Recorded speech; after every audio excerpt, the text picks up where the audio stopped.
And now it's my pleasure to introduce today's presenters, Dr. Kristopher Childs and Dr. John Staley.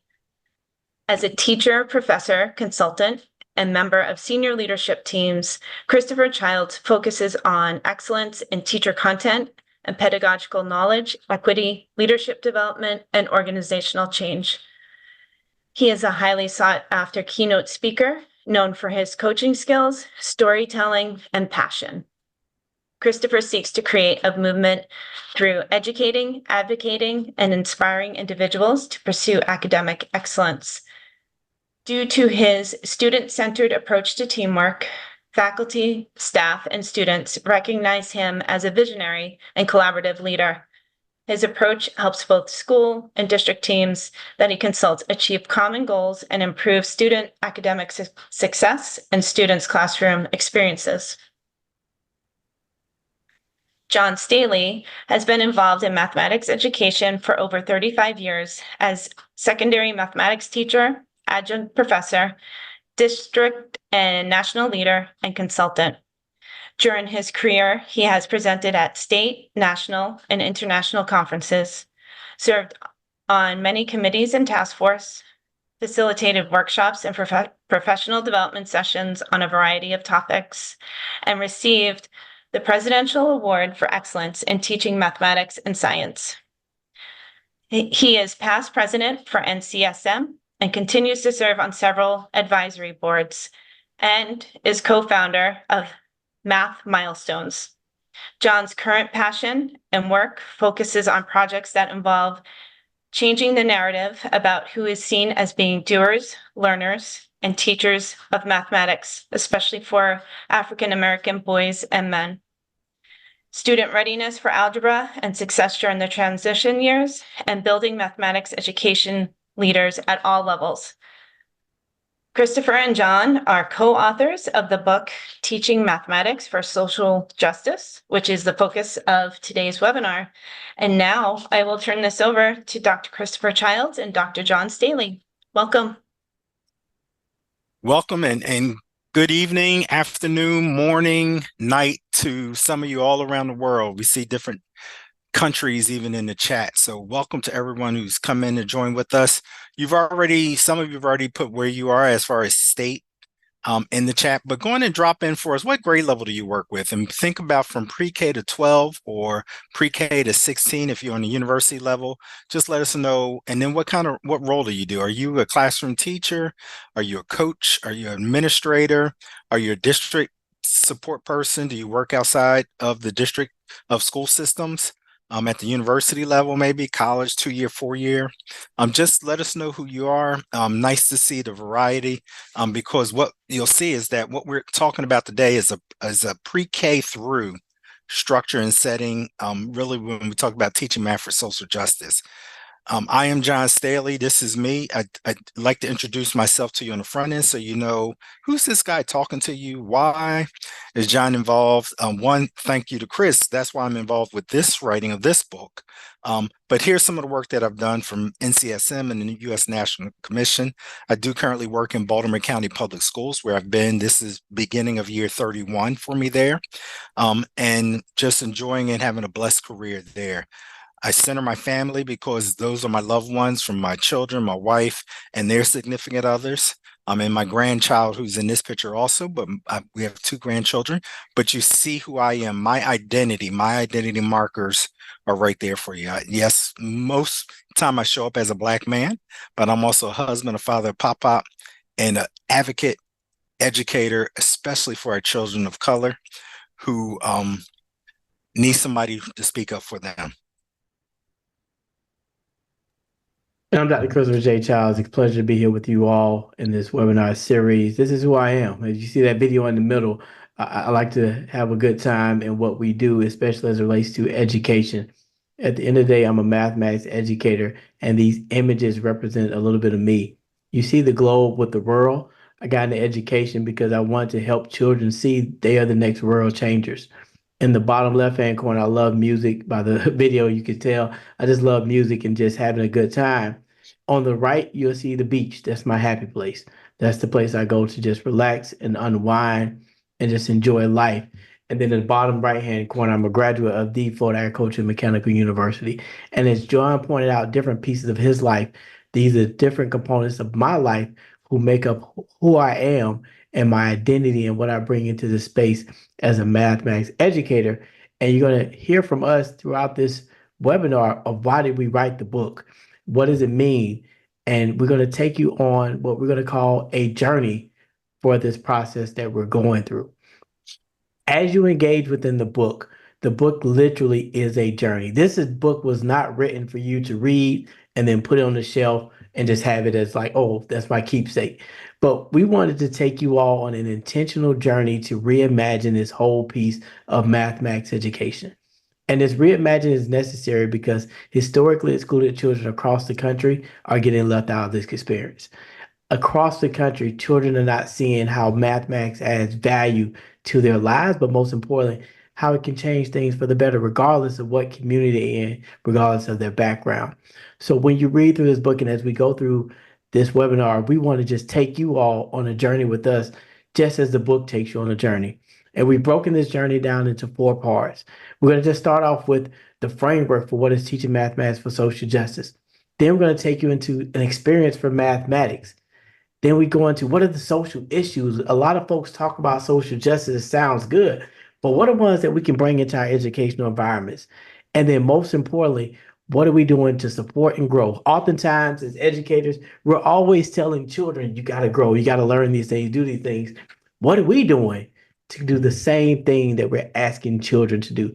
So feel free as we go throughout, drop questions in the chat, ask us all the things as you're going throughout. We'll pause periodically as we go on this journey together. But as we tell everyone that engages with us, you're only with us a set amount of time.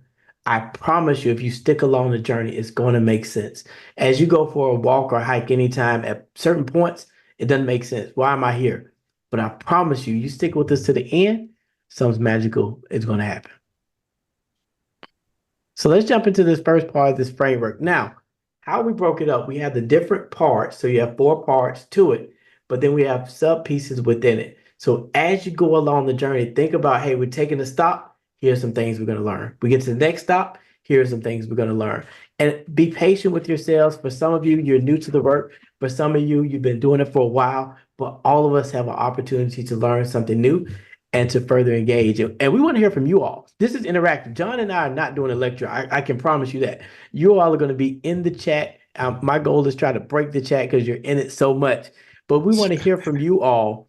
And we want to hear, and we're going to use mentimeter.com. Love Menti, because it pops up results. But we want to ask you all a question. When you hear the word social justice in mathematics classroom, what words come to mind? Now, the cool thing about Mentimeter, if you're on a phone device, you can just snap a picture of the screen, pick up your phone, and boom, you can go into the Menti that way.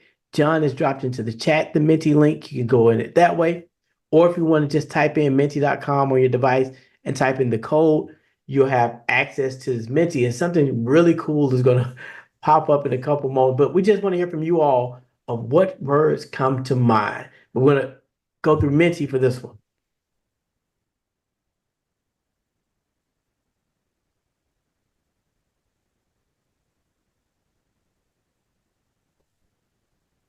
All right, here we go. Let me bring it down so we can see what's happening on the screen a little bit. Can you see it? Oh, this is beautiful. This is beautiful. Okay. Yep. I look at that word in the middle, John. Oh Yeah. man, they don't know. We're about to dive into that in 30 seconds.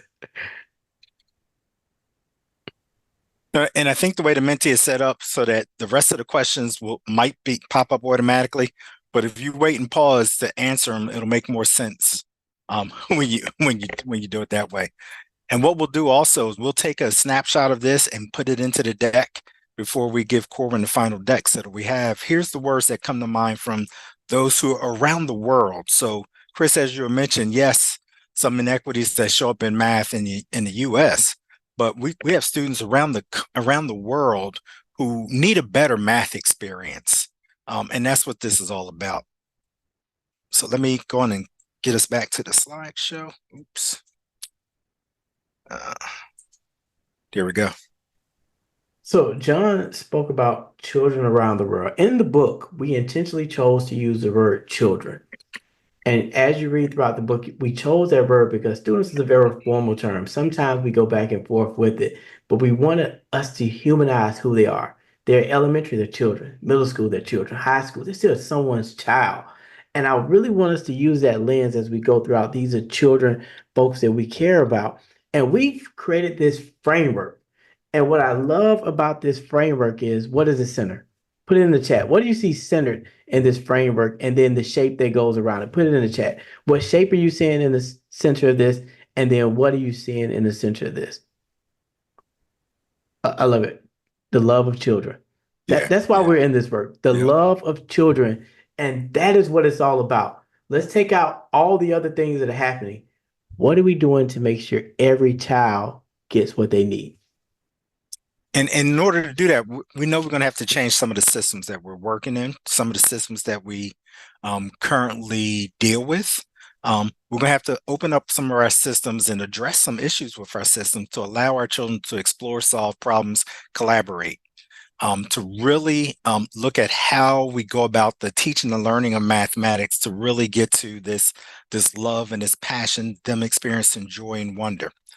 We're going to have to open up our system and really look at our system.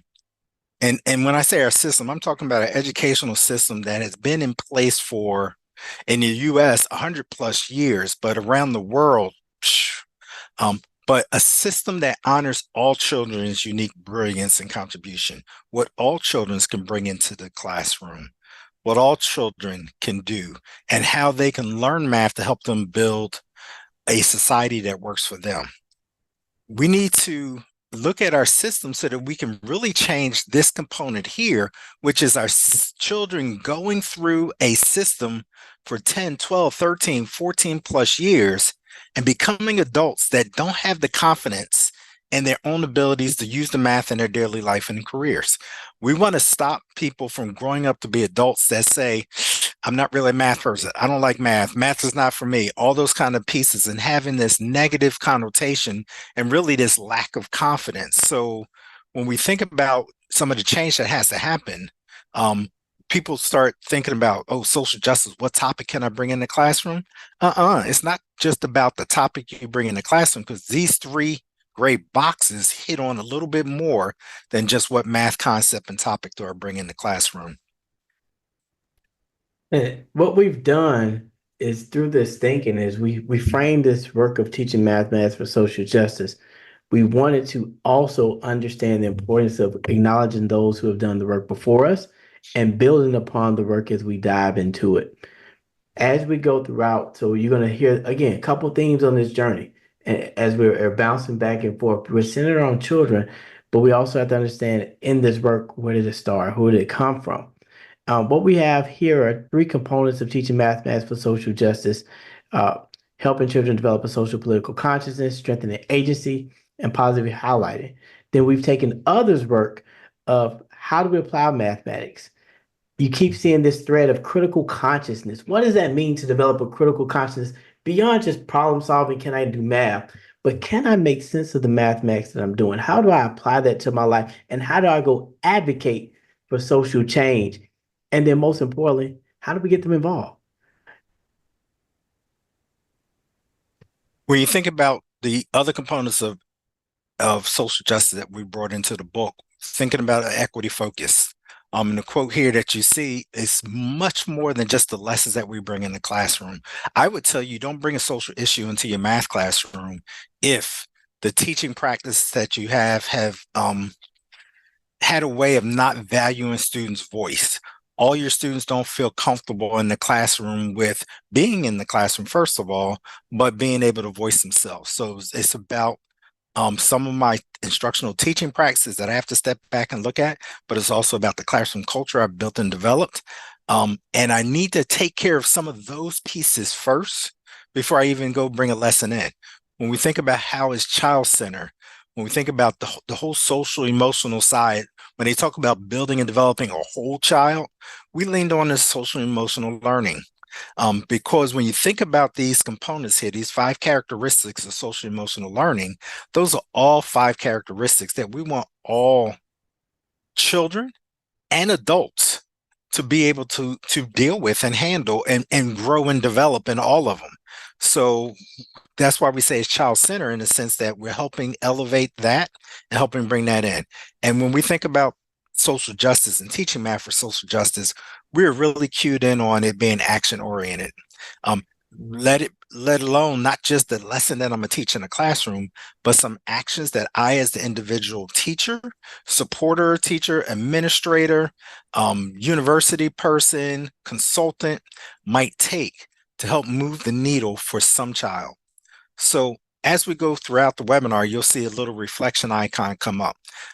That's a moment, that's a time for you just to pause and think, why does teaching math for social justice matter to you?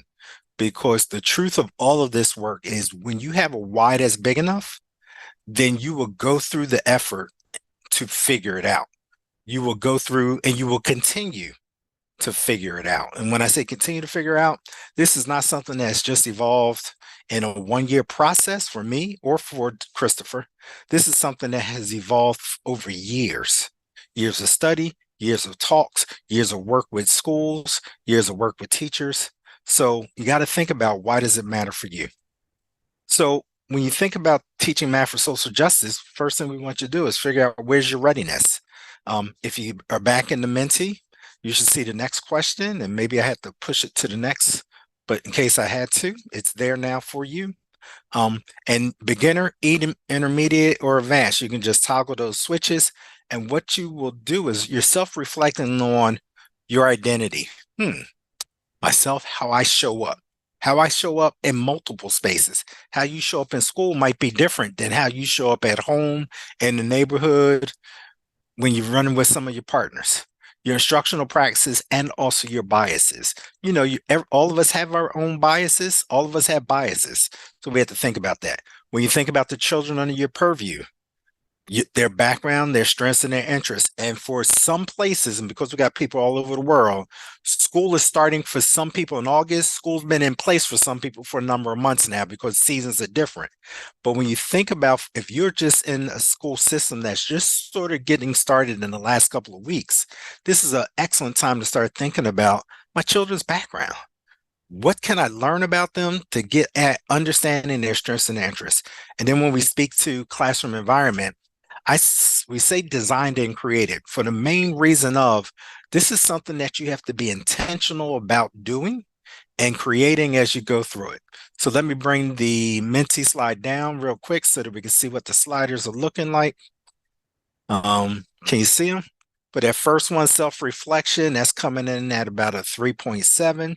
So that means we're above intermediate, like not quite to advanced, but that's okay. That's where we are.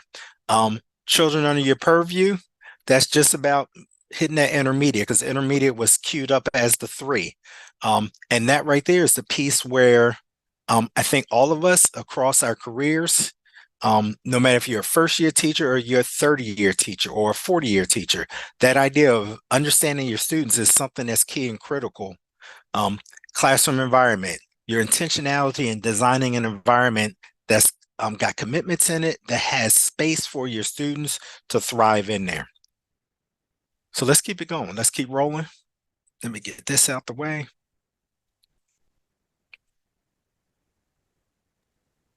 And with this piece, I love how someone put in the chat, they just met their kids yesterday, excited to have this webinar. And here's something to get you started with it. And what we're doing is looking at, what are these key pillars of becoming a social justice educator. The first thing, it starts with, you got to cultivate. As you're cultivating within your environment, what relationships are you building? That's why I highlighted that chat. At the beginning of the year, even at the end of the year, you have opportunities every single time you see these children to cultivate a relationship with them.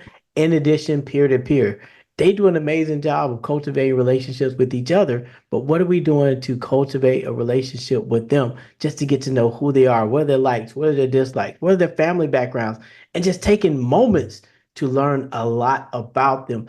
Then the second thing we get into, this whole aspect of questioning.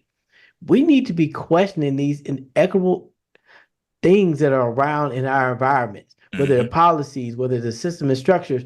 And again, with us, understand, yes, we want to cultivate these relationships. Yes, we want to question, but when we get to taking action, we don't sit and admire, oh my gosh, look at all these inequities. Interesting.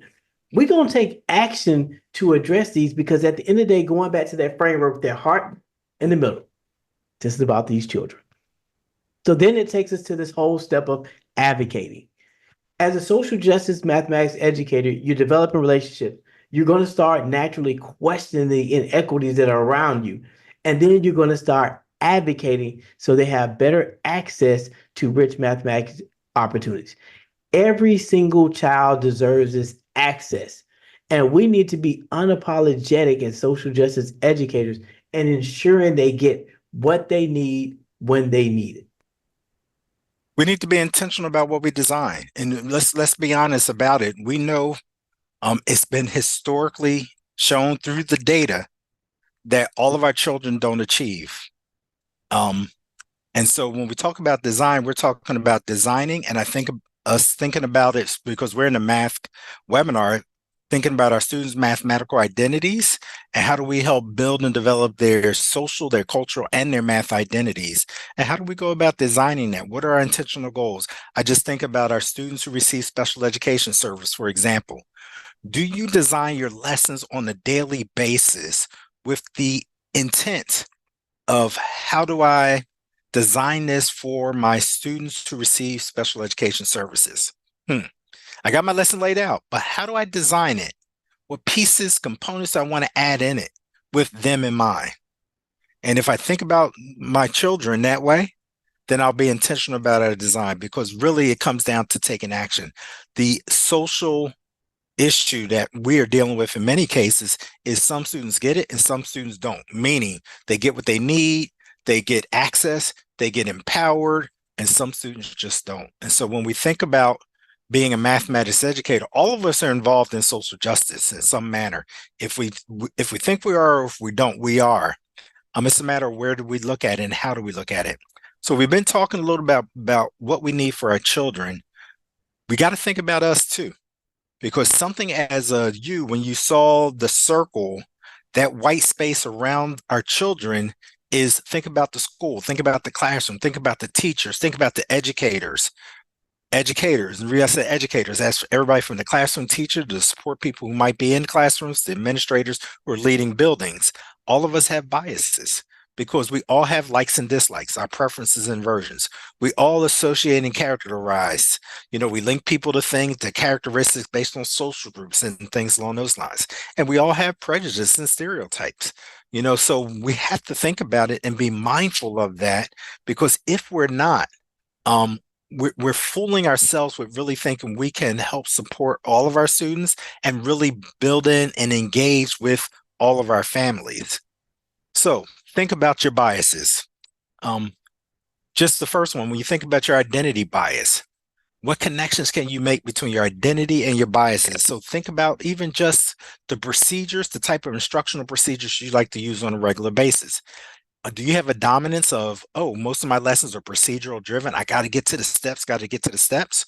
Or are the instructional practices you use based off of the standard that you're teaching and the level of understanding that the standard is promoting, conceptual understanding, application, or maybe it is to build and develop procedural understanding? When you think about your language, let's just put it honest. What words have come out of your mouth? For those of us in school right now, those of us got our kids, those who've had children in our buildings, what words have come out of your mouths that have labeled the children, the families, even the classes, schools, or your school community? Think about your language and think about how do you check yourself. I mean, if you need to, get you $1 jar, get you a $5 jar, get you a $20 jar. And every time you let that deficit language come out of your mouth, put it in a jar. Give yourself a way to really think about how do I check myself and my biases when it comes to language. And then your responses, because it all manifests as you're interacting with the children. You have to check yourself, as John mentioned, and you have to continue to develop a relationship with them so you can start to acknowledge wait, that's a bias. Let me pause and regroup myself. And then thinking through who are you inviting into your spaces. In our environments, we all, even John and I, we have some biases. That is who we are. But our goal is how we identify what they are, how we developing these relationships, and then thinking through how we monitoring what we're doing in the environment. I love that idea of $20. Why? I stop a lot of things if I'm putting $20 in the cookie jar every single time. But the same thing for you all. What are you doing to self-check yourself? A bias is arising in my head before it manifests itself in front of my in classroom. Now, what we want you all to do, again, John told you, this is taking action. Like, you just not going to sit here and just listen.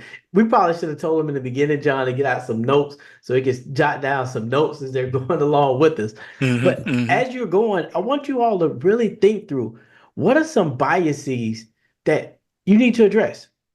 What are some things that you do that you know, hey, I need to address that? And then what are the connections between your identities, beliefs, and practices? Because those three things are three different constructs, but they impact us differently. And then how does that show up in our environment? So we want you all thinking going throughout this webinar as you're going on this intentional journey with us down this roadway.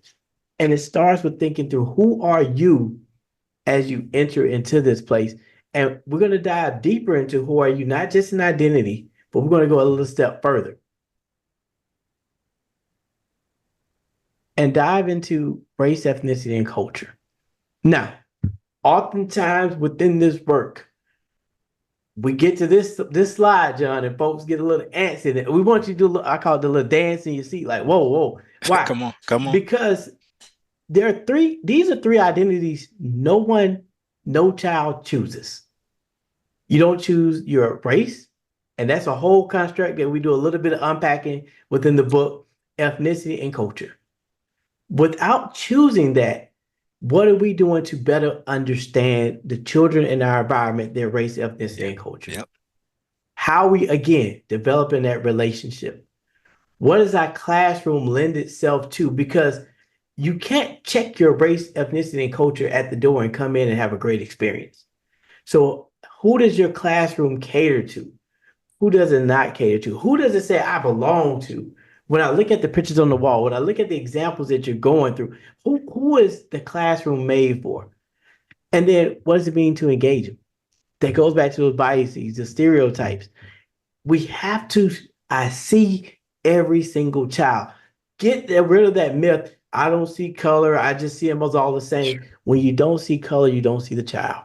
You don't see who they are. Their race, ethnicity, and culture are valuable and a part of them. We have to bring that into the mathematics environment.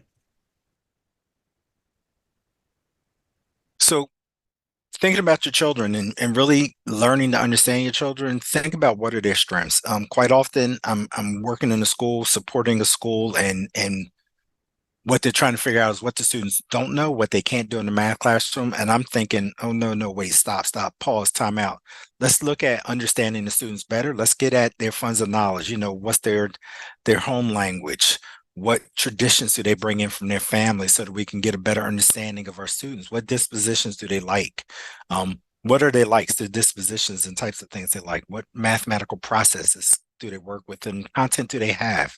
Let me gain an understanding of our children's background. And I say that because what I offer is that when you take time to begin learning about your children, and when I say begin learning, you might have to start with 1, 2, 3 children that in some cases might not look like you, might not have similar backgrounds, to start to learn a couple of this year. And I mean, really learn and really push in. So when you really think about it, it's what steps can you take to learn more about your children? Think through it. A math autobiography will help you. A little letter, we have a letter in the book, a letter home to the family will help you begin to open up and make those family connections. So as you think about it, we see race, ethnicity, and culture. We've highlighted that. And I think I saw in the chat somebody mentioned and gender. That's all a part of it also. Yeah. So we have to think about what are some of our gender biases that actually show up in the space of the classroom, and especially in the math classroom over the years. Chris, let's go and accelerate, man. I think we almost are right on our time. Part two.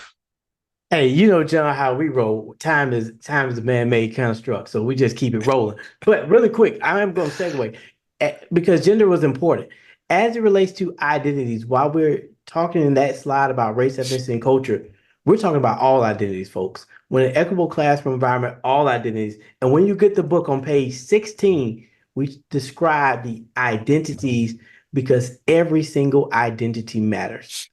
Every single one matters. All right, part two, John. We move on down this journey. So now, Okay. as we're going through this journey, we need to look at the environment.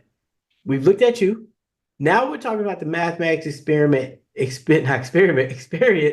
and going into the environment. So here are the four key cornerstone pieces of that mathematics environment. First, is it culturally responsive? We want to acknowledge Dr. Geneva Gay, who coined this term culturally responsive teaching. Culturally responsive teaching focuses on centering children's cultural identity in the mathematics experience. That is key. So here's the thing, folks. Every environment centers some culture. It all depends upon which culture is getting centered. And you in your environment, you get to control that. Whose culture is centered, whose culture is not centered. Then we get into the second pillar, which is community.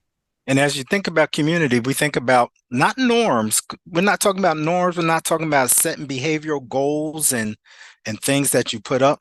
But we're really thinking about commitments, and we're thinking about values and how they're connected. And what we've done in the book is connect these commitments and values to the social justice learning outcomes that come from learning for justice, especially identity, diversity, and justice. So when you think about your commitments and values, have you built those for your classroom environment, your team environment, if you lead a department maybe, or even a school, have you built those off of building and developing identity, understanding of diversity, and justice? And here's an example of the way we're sort of connecting this in the book. You got the mathematics classroom. You want to emphasize interactions. That's a commitment, right? Look at the social justice standard that it lines up with the outcome, and look at through the social awareness. And so what this is really getting at when you look at this, an example of this might be how you provide opportunities for your students to interact with each other, to share diverse perspectives. So that's that idea of you got different students in the classroom, they come in, they look different, they act different, they have different interests, but you're taking time to mix and mingle your students up and not just keep them locked in one group. So this is just one example of how we've taken those social justice outcomes and embedded them into a component that helps build and develop the mathematics community. And then it gets into the whole piece of collaboration. This is a group project in engaging and teaching mathematics for social justice. It's not a solo endeavor. What are you doing to collaborate with your colleagues to find others like-minded who wants to engage in this experience to ensure children have what they need? As you work to integrate cultural responsibility in your classrooms, you want to create this sense of community. And we use community loosely, not just community outside the classroom, but also a collaborative culture within our environments. And then the last pillar is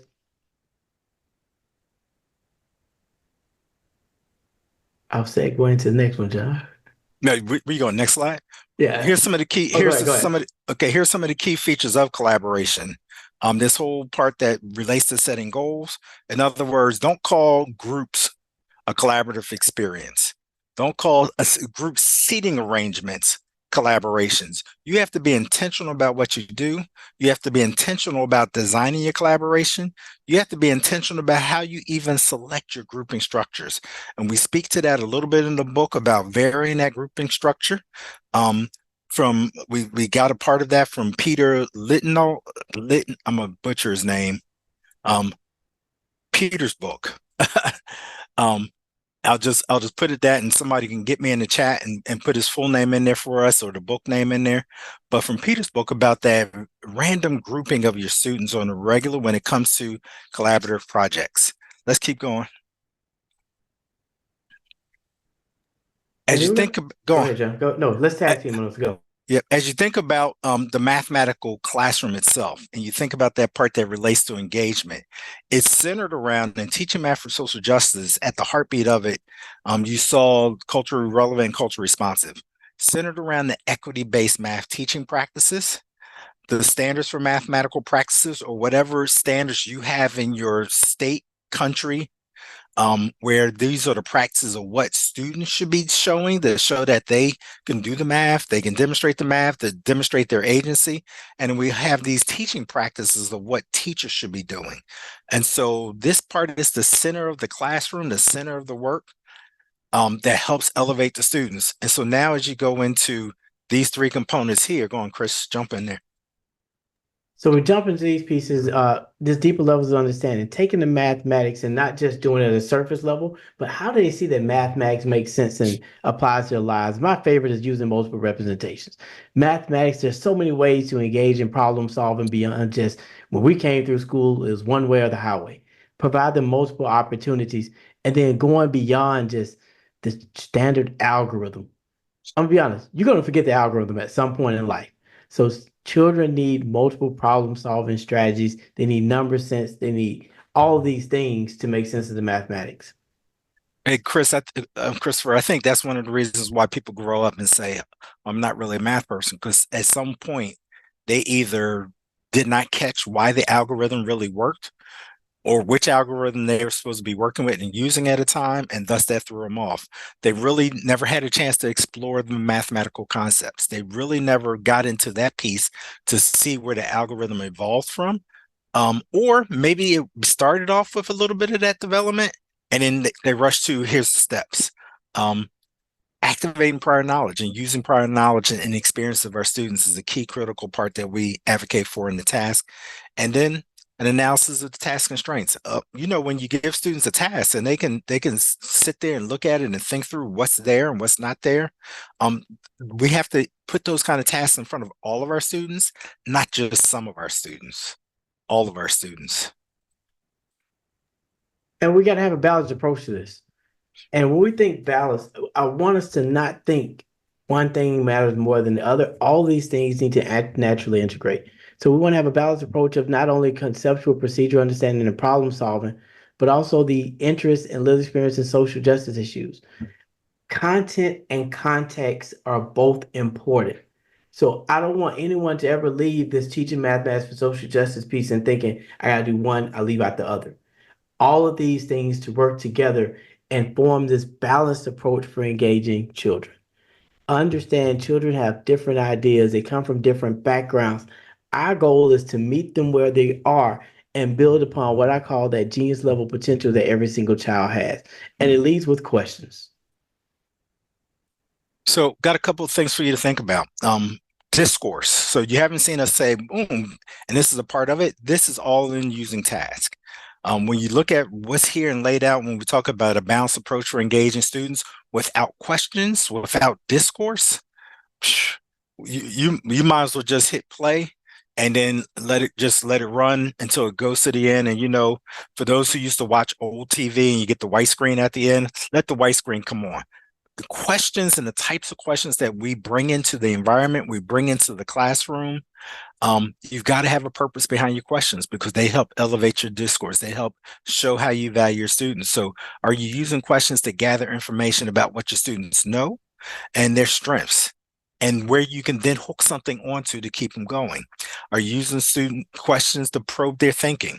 And so as you think about pushing in on their thinking and pushing a little bit more, and I always say push to connect to something, connect to maybe his experience, connect to a prior learning experience, a prior lived experience, or sometimes just the prior mathematics that you just finished teaching them. How are we helping them make the math visible? What kind of questions do you put into the community, into the space where you're engaging students to help make them visible? And then how do you encourage reflection and justification? So when we think about reflection and justification, This should probably be a question for all of us as educators. How am I reflecting and then justifying what I did today in today's lesson and the outcomes of what I wanted, the intended outcomes versus what actually happened? But really, this is about the questions we ask to have our students reflect on their own learning, our children reflecting as learners of mathematics, our children reflecting on their confidence as they're growing and developing as children in our classroom. Part 3. Now you want to bring these social justice issues into the classroom. Remember, the first part 1 and 2, was all about setting up what we talk about with the community, the structures, the components that need to be in your classroom so that you can then bring a social justice into your classroom. Because if you just drop one in and nothing has been done to build relationships with you and children, oh man, what happens to those children? So let's keep going and let's think about this first one. Let's do it in the Menti so that we can get some topics here. List what we would call a beginning level 1 social justice topic you would like to see in your math classroom. And I'm gonna kick it to you, Chris, to keep talking through this. Yeah, we want to hear from you all as it's Menti. And begin with social justice topics. They do vary based upon your environment. So we always tell folks, consider the environment that you're in as you're starting this piece out. In one environment, I may be able to do this particular task. In another environment, I can't, and that's fine. But the key is, are we engaged in a social justice topic? Every environment can engage in a social justice topic at some level. But as John pulls up these beginning ones, these are what we call the ones that families pretty much are going to be on board with. These are what we call those low-hanging fruit topics that can benefit every single child to engage within. Oh man, gender wage gap. Oh, you're speaking my language. Wait, John that was a knows. plan. I think that was a plan, Chris. Because social economic status is real. Social economic status is real as it transcends gender, transcends race, ethnicity, transcends location. So that's one of my big ones. Gerrymandering, it, again, depends upon the environment. In some places, it can be beginning. In some places, it be more advanced. But it is an amazing social justice topic to explore, especially with redlining, food deserts. We do a lot of work as it relates to food insecurity because, again, food deserts transcend across the spectrum. In the U.S., 1 in 6 children live in food insecure households.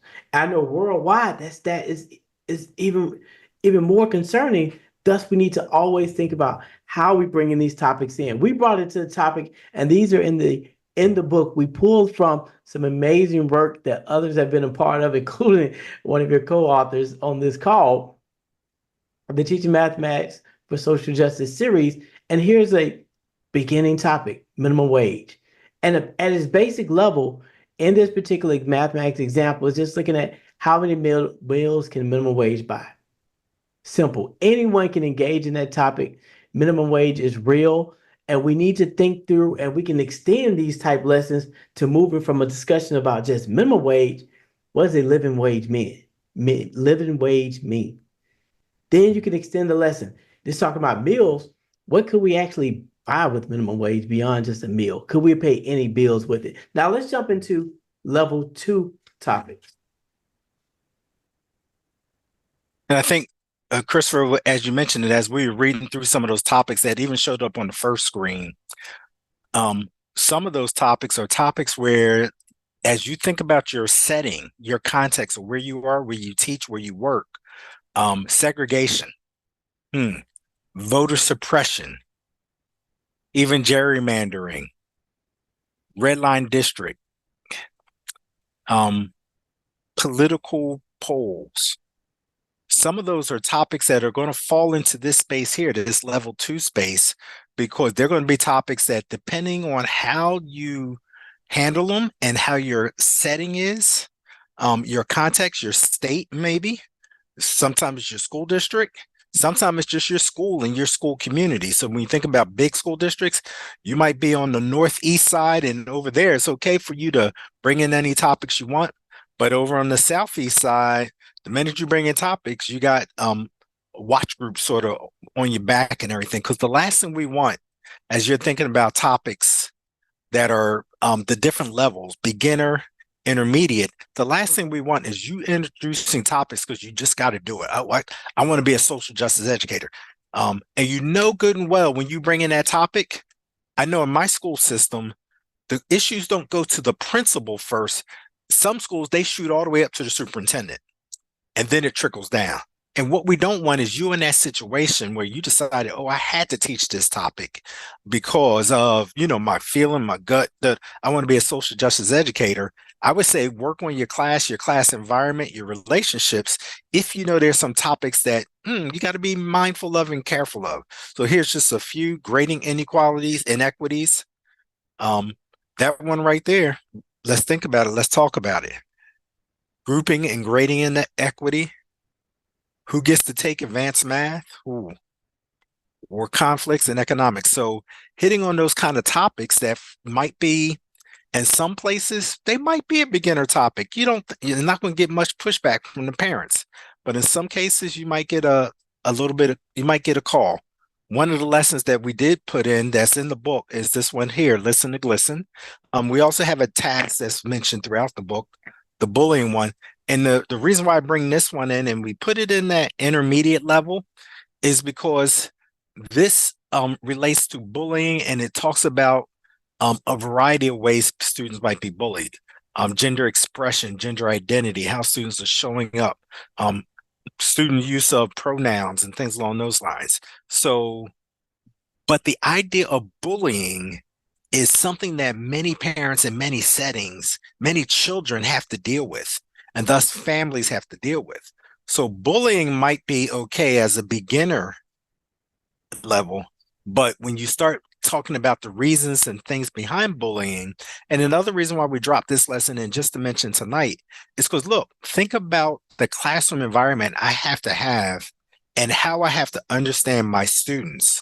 I have to have a relationship with my students, because if I have students in the classroom that are going through and experiencing bullying, the last thing I want to do is bring it in and not be sensitive to checking on body language, checking on a student who might have been quiet or might have been not quiet, always talking, always involved in discourse, and then all of a sudden they shut down in this lesson, this topic. So we have to be mindful of this. Let's look at advanced topics. Advanced topics are my favorite. Why? Because they get at the root things that we want to talk about. I remember I was on a flight once and I was flying to the West Coast. And on the flight, something told me to work out a task on school shootings. In real time on the flight, I'm working through this task on school shootings. And literally, as I was getting off the plane in this West Coast environment, a school shooting occurred that same time that I was on the flight, unfortunately. And I had to think through, should we still engage in this task? And we actually did. It wasn't the exact environment, but it was in the vicinity. And they were grateful because they were like, why are these things happening? We're not talking about it through the lens of mathematics. Those advanced topics, the key is how we helping children, how we using mathematics as a catalyst for change to really drive what's going on. And understanding, will it vary by environment? Yes. How do we bring the families along? Yes, we have resources in the book for families. But at the end of the day, not acknowledging these, not talking about it through mathematics, guess what? It's not going to go away. Yeah. Yep. All right, Chris, we got the 5-minute countdown. So we know how to roll with it. Remember, you're going to get pushback on these. Anticipate when you don't be blindsided by pushback. If you think you're bringing a topic in and it's a controversial issue and you don't think you're going to get pushback on it, see, because what happens is if you teach a social justice lesson in your classroom, it doesn't stay in your classroom. It goes into your school, it goes into your school community, and thus it goes to other students. And you know how the telephone game plays, it gets translated in different words. That's why with political topics, You got to be careful about how you bring them in the classroom, because next thing you know, you'll have a parent calling you up saying you were trying to tell their child that they needed to be this party or that party. So you got to be mindful of the topics that you bring into the classroom, understand the levels, and know your structure and everything as you think about it. This is just a summary slide. We're going to keep on rolling through. As you think through them, there's 2 questions for you to think about. Which social justice context level is most appropriate for your environment? So think about your environment and which level is most appropriate where you start. As far as bringing topics into the classroom and why, and then what steps will you take to ensure that your children and your families are ready? If the families aren't ready, the children ain't going to be ready. And I say that in the sense of, don't let your families be blindsided by a possible topic. In many cases, get the topics from the families.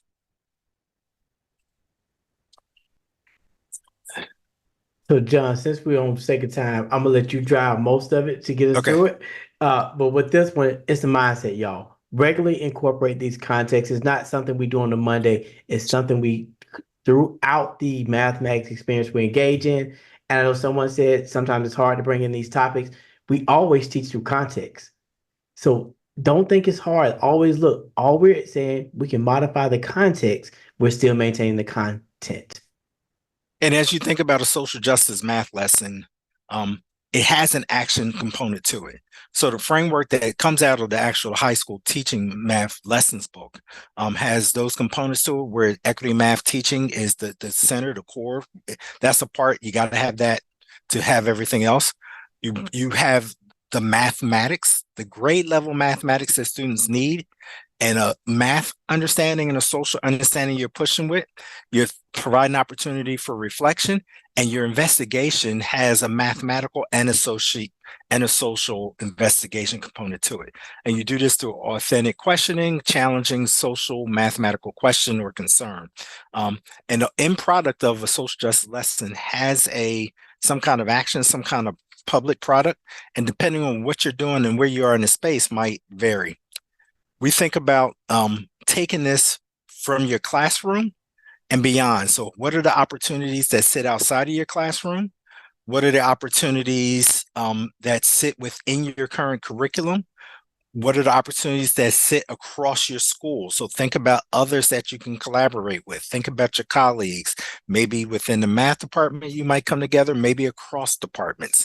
So I always like to go get the topic out of one of my social studies and history classrooms, one of my science classrooms, because if I grab a topic from over there, they introduced it. All I'm doing is mathematizing it and I'm bringing it there. So we think about that part, and think about those people who you can collaborate with who become your supporters. They become nurturers, they become collaborators, or they become contributors. And then I'm not just talking about educators. This is why we encourage you to reach out to parents, because parents can be a big part of this. Parents can play a role in this. Community members can play a role. They come in as experts, and they bring that expert knowledge that you don't have because you don't work in a particular field. Look at those opportunities. We're talking about, let me back up so you can see it. We're talking about supporting and growing your practice. How do you build your community of collaborators? And then wrap up with leaving your legacy. So we're going to here's some questions you need to think about. Because you don't need 1,000 people to collaborate with you. You need 1 or 2 people that are going to help you think through some things, because a part of it is about you and about your classroom structure. The second part is about, okay, now when I think about topics, how do I bring them in? And as I think through that work, how am I doing that body of work? So here's some questions to ask yourself.